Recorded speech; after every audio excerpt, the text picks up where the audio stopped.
आपकी बातों में ये हमेशा मैं देखता हूं कि सनातन की जय जयकार आप करते हैं, लेकिन साथ में कुछ और नाम भी साथ में लेते हैं। तो मैं ये जानना चाहता हूं कि दूसरे धर्मों के प्रति आपका दृष्टिकोण क्या है, क्योंकि आप ये भी बताते हैं कि दूसरे धर्मों में भी आपके मित्र हैं, साथ में आप ये भी कहते हैं कि कोई मौलवी कोई पादरी नहीं आया। ये थोड़ा समझाएंगे ताकि लोगों को समझने में आसानी हो। देखो भाई, हमारा उनसे देखो धर्म तो एक ही है। अभी तो आप यहाँ ठीक नहीं बोल रहे हो। धर्म तो एक ही है, सनातन धर्म, बाकी तो सब पंथ हैं, ठीक है। दूसरी बात, हमारा किसी भी पंथ से कोई दुराए बुराए नहीं है। हम मानवता के पुजारी हैं। हमारे दरबार बागेश्वर बालाजी के दरबार में सभी धर्मों के लोग आते हैं और दूसरे पंथों के लिए हमारी पूर्णतया जो है भावनात्मक दृष्टि है। लेकिन हम किसी भी धर्म का व्यक्ति हो, देखो संतों को, भोले भाले लोगों को टारगेट नहीं बनाना चाहिए, उसके खिलाफ में है। अच्छा, ये जो हुआ ये खासतौर से नागपुर एपिसोड की मैं बात कर रहा हूं, क्योंकि अब उसको वक्त बीतने लगा है, बहुत सारी चीजें अब आपकी जानकारी में संज्ञान में आ रही होंगी। मैं ये जानना चाहता हूं कि वहां कुछ लोगों का अपना ये नजरिया, उस नजरिए को लेकर वो लोग सामने आए, या इसके पीछे आपको कोई सुनियोजित प्रयास लग रहा है जिसकी बहुत दिनों से कोशिशें चल रही हैं और जिसको अब आगे पहुंचाने के लिए आगे बढ़ेंगे लोग? था। देखो भाई, जिसको मिर्चा, हम मध्य प्रदेश में नहीं हैं, हम छत्तीसगढ़ में हैं।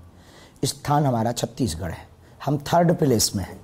अगर उनके अंदर जुनूना काटता, और देखो वो बहुत अच्छे हैं, अगर उन्हें चुनौती का इतना शौक था तो हमारी चुनौती को वो स्वीकार कर लेते।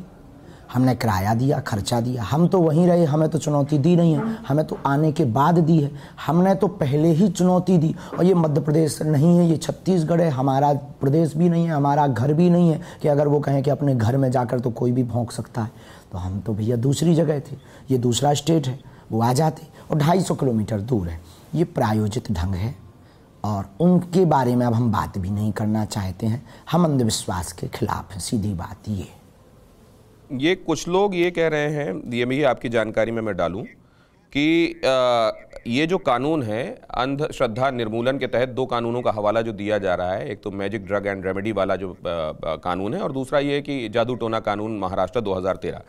वो ये कहते हैं कि इन दोनों का अगर देखा जाए तो इस कानून के तहत अगर कोई इष्टदेव या गॉड के नाम पर लोगों में भ्रम फैलाता है तो उन पर केस बनता है। और क्योंकि यहाँ पर कहा गया है कि इष्टदेव चमत्कार कर सकते हैं, ऐसे में अगर लोगों को ये कहा जाता है कि देखिए हमारे इष्टदेव आपको ठीक कर सकते हैं और उनके पास ये शक्ति है जो मेरे जरिए ये परिलक्षित होती है, तो केस दर्ज हो सकता है। इस बारे में आपका नजरिया क्या है? देखो, इष्ट का प्रचार करने में कोई केस दर्ज नहीं होता। फिर अनुच्छेद 25 का जो कानून है, क्या वो गलत है? अनुच्छेद 25 के अंतर्गत धार्मिक मौलिक अधिकार है। धार्मिक मौलिक अधिकार में अपने धर्म का प्रचार किया जा सकता है और बेझिझक करना चाहिए। तो हमने तो अपने धर्म का और अपने हनुमान जी का प्रचार किया है। रही बात चमत्कार की, तो इष्ट की निष्ठा के कारण चमत्कार हो जाता है, ये धर्म कहता है। और दूसरे धर्म वाले भी तो कहते हैं, फिर तो सब पे केस बनता है। और पंथ वाले जितने वो कहते हैं कि हमारे जल में डूबो तो कोढ़ ठीक हो जाएगा। कितने वीडियो हम ऐसे दिखा दें आपको?